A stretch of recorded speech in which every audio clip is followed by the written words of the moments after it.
Hi అండి, నమస్తే. నేను మీ Devi. Welcome back to our channel TG world life. So friends, ఈరోజు మన ఛానల్లో బిగినర్స్ కానీ బ్యాచులర్స్ కానీ చాలా ఈజీగా చేసుకునేటట్టు కొత్తిమీర పచ్చిమిర్చి చట్నీ ఎలా చేయాలో ఈరోజు మీకు వీడియోలో చూపించబోతున్నాను. సో స్టార్ట్ చేసేద్దాం పదండి.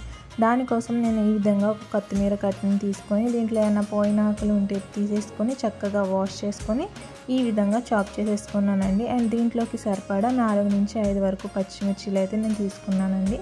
సో మనకు కారం అనేది బేసిక్గా పచ్చిమిర్చి నుంచి వస్తుంది చట్నీలో. సో మీకు స్పైస్కి తగ్గట్టు మీరు పచ్చిమిర్చిని తీసుకోవాలి. తర్వాత స్టవ్ ఆన్ చేసుకొని స్టవ్ మీద కడాయి పెట్టుకొని అందులో 2 టేబుల్ స్పూన్ వరకు ఆయిల్ తీసుకోవాలండి.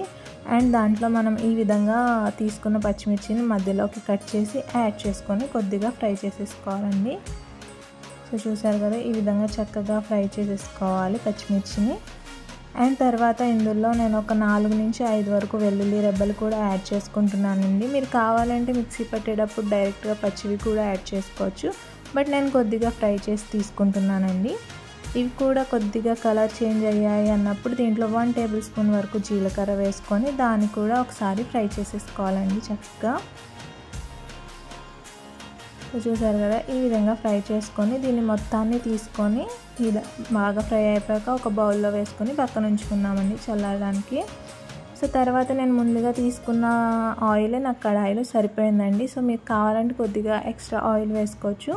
సో ఆ ఆయిల్లో మనం చాప్ చేసి ఉంచుకున్న కొత్తిమీర వేసుకొని పచ్చివాసన అనేది పోయేంత వరకు అన్ని వైపుల నుంచి చక్కగా ఈ విధంగా కలుపుకుంటూ ఫ్రై చేసుకోవాలండి. బికాస్ పచ్చివాసన అంటే మన చట్నీ అనేది అంత టేస్ట్ రాదు. సో ప్రాపర్గా మొత్తం చక్కగా కుక్ అయిపోయేంత వరకు ఆయిల్లో అన్ని వైపుల నుంచి ఈ విధంగా తిప్పుకుంటూ చక్కగా ఫ్రై చేసేసుకోవాలండి. ఈ చట్నీ చేసుకోవడం చాలా ఈజీ, ఎవరైనా చాలా ఈజీగా చేసేసుకోవచ్చండి. ఇప్పుడిప్పుడే వంట నేర్చుకున్న వాళ్ళకి కూడా ఇది చాలా హెల్ప్ అవుతుంది. మీ దగ్గర ఎప్పుడైనా కొత్తిమీర ఎక్కువ ఉందంటే ఇలా ట్రై చేయొచ్చు. సో చూసారు కదా, చక్కగా మన కొత్తిమీర అయితే ఫ్రై అయిపోయింది. ఇప్పుడు దీన్ని చల్లారడానికి పక్కన ఉంచేద్దామండి. సో ఇది చల్లారేలోపు నేను ఒక పెద్ద నిమ్మకాయ సైజ్ అంత చింతపండుని తీసుకొని ఈ విధంగా కొద్దిగా వాటర్ అయితే వేసి నానబెట్టుకొని పక్కన ఉంచేసుకున్నానండి.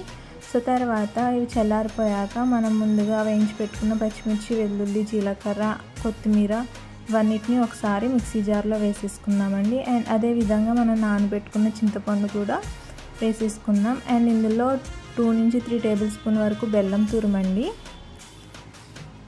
అండ్ అదేవిధంగా సరిపడా ఉప్పు కూడా వేసుకొని ఈ అన్నిటిని ఒకసారి చక్కగా మిక్సీ పట్టేసుకోవాలండి. తర్వాత టేస్ట్ చూసుకొని మీకు ఏదైనా సరిపోలేదంటే మరొకసారి యాడ్ చేసుకొని మిక్సీ పట్టేసుకుంటే మన టేస్టీ పచ్చడి అయితే రెడీ అయిపోతుందండి. మీరు దీన్ని రైస్తో తీసుకోవచ్చు, దోశ, రోటీ దేంతో అయినా సర్వ్ చేసుకోవచ్చు. చాలా టేస్టీగా ఉంటుంది.